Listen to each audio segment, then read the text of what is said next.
Thank you, Mr President.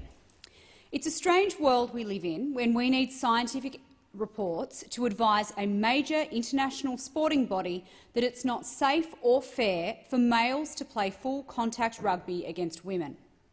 World Rugby has recently published on its website research findings from a range of experts in biology, physiology, sports science and sports medicine who participated in a process looking at the inclusion of trans athletes in rugby. One of the findings is that there is likely to be at least a 20 to 30% greater risk of injury when a female player is tackled by someone who has gone through male puberty.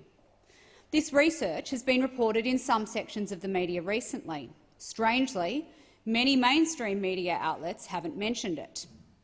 When Australians hear about this research showing that males have advantages over females in sport, the most common response is a complete lack of surprise. Who needs scientific research to tell us that the average male has major advantages in speed, strength and power over the average female? The people who do need to read this research are the CEOs of our peak sporting bodies, because when it comes to protecting the integrity and safety of women's sports, they've completely taken leave of their senses.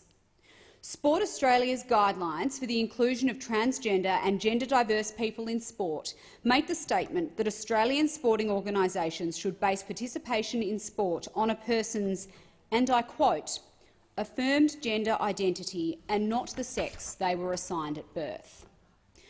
Along with Sport Australia and the Australian Human Rights Commission, who else has signed up to these guidelines and the idea that your sex should be irrelevant to whether you can compete in women's sport?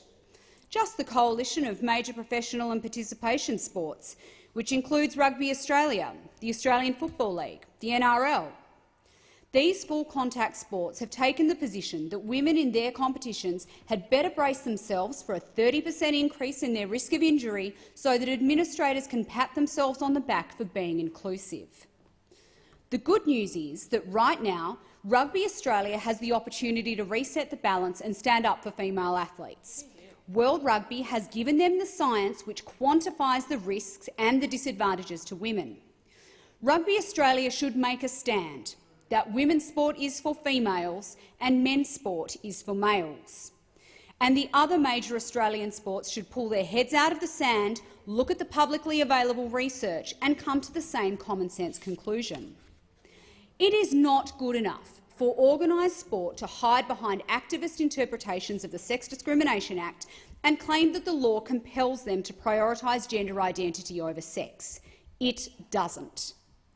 If Sport Australia and Australia's major sporting codes won't look at the facts and use their common sense to ensure integrity of their women's competitions at every level, not just at elite competitions, then we've got to start to seriously ask the question as to why Australian taxpayers hand over public money to these sporting codes to promote female participation in sport.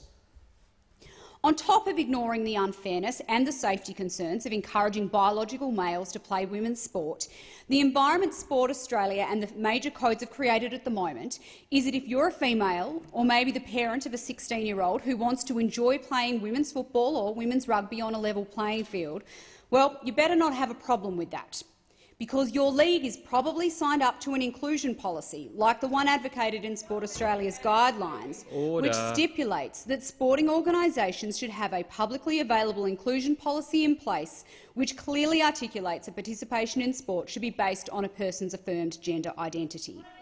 So if you say you're not comfortable playing women's contact sports against biological males, you're at risk of breaching your league's inclusion policy and being suspended or even banned.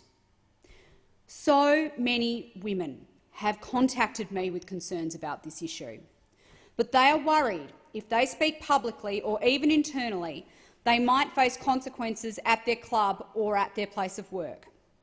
Just this week, we've seen yet another example in the United States of a woman being fired by her employer, a literary agent, for tweeting about sex and gender issues. We've seen this happen in the US and in the United Kingdom. How do Australians know that they are able to speak freely about women's rights and the reality of biological sex without being censured or fired by their employer? The idea that someone could lose their job or be banned from the sport they love for acknowledging that sex exists should be alarming to every fair-minded Australian.